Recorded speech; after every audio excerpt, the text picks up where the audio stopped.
In a bright green valley surrounded by tall blue mountains, there lived a tiny dragon named Dibble. He wasn't like the scary dragons in fairy tales. Dibble was small, kind, and had shiny purple scales. Everyone in the village liked him, especially the children who played with him every day. But Dibble had one big, fiery problem. Every time he sneezed, little fireballs came out of his nose. No matter where he was, at school, at home, or during playtime. If Dibble sneezed, something would end up burned. ACHOOO! The school bell tower caught fire. ACHOOO! Granny's knitting basket turned to ashes. ACHOOO! The scarecrow in the field disappeared in smoke. The villagers were kind but worried. They started wearing fireproof hats and keeping water buckets nearby whenever Dibble was around. Feeling sad and left out, Dibble sat alone one day under a lemon tree far away from the village. There he met a clever little fox named Tico. "Why are you sitting here all alone?" Tico asked. "Because I sneeze fire and scare everyone," Dibble replied. Have you tried chewing ice cubes when you feel a sneeze coming?" Tico asked wisely. Dibble's eyes sparkled with hope.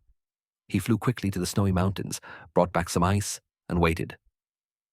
Next time he felt a sneeze building up, he popped an ice cube in his mouth and ah,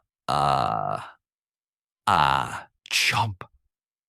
No fire, just a small hiccup. Dibble was so happy, he danced around in the snow. From that day on, he always carried a mini ice pack in his backpack to stop his fiery sneezes. The villagers were overjoyed and threw him the biggest ice cream party ever. There were 10 different flavors, frozen games, and even a no-sneeze dance. From that day on, Dibble was known as the coolest dragon in town. Literally, the end. What was the name of the dragon in the story? Dibble. What color were Dibble's scales? Purple. What happened when Dibble sneezed? Fireballs came out of his nose. What did Dibble burn at school? The school bell tower. What happened to Granny's knitting basket? It got burned by Dibble's sneeze. How did the villagers protect themselves from Dibble's sneezes?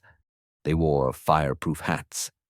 Where did Dibble go when he felt sad? Under a lemon tree. What animal did Dibble meet under the lemon tree? A fox. What was the name of the fox? Tico. What advice did Tico give to Dibble? Chew ice cubes when he felt a sneeze coming. Where did Dibble fly to get the ice? The snowy mountains. What happened when Dibble chewed ice before sneezing? No fire came out. What did Dibble start carrying in his backpack? A mini ice pack. What party did the villagers throw for Dibble? An ice cream party. How many flavors of ice cream were at the party? 10.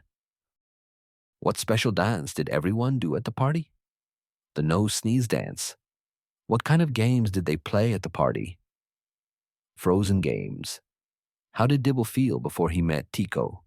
Sad and lonely. What did Dibble do when the ice cube stopped his fire sneeze? He danced around in the snow. What was Dibble called at the end of the story? The coolest dragon in town.